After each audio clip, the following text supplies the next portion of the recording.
Okay. இந்த மோகினி அப்படிங்கிற ஒரு விஷயம் வந்து கண்டிப்பா. சொன்னீங்க. ஆமா. இந்த மோகினி பிடிச்சவங்களுக்கு வந்து எந்த மாதிரியான அறிகுறிகள் இருக்கலாம்? எந்த மாதிரியான அறிகுறிகள் இருந்தா அவங்களுக்கு மோகினி பிடிச்சிருக்காங்க? கண்டிப்பா.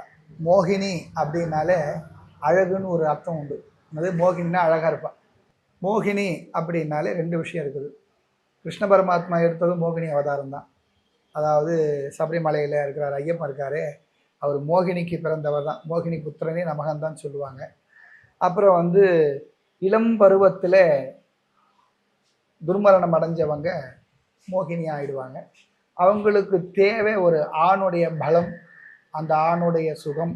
அதுக்காக அந்த மோகினி ஒரு பெண் போலவே ஒரு புடவை, மல்லிப்பூலாம் வச்சுக்கிட்டு மண்சால் மாலையே ரோட்ல இருந்து ஒரு அன்டைமில் வண்டி வாகனங்கள்லாம் ஓட்டிக்கிட்டு போகிறவங்கள ஒரு விபச்சாரத்துக்கு கூப்பிடுற மாதிரியே கூப்பிட்டு அவங்க மேலே அது ஏறத்துக்கு மோகினின்னு உண்டு. மோகினியை வசியம் பண்ணுறதும் உண்டு. அதை வச்சுக்கிட்டு தவறான வேலைகள் செய்கிறது உண்டு.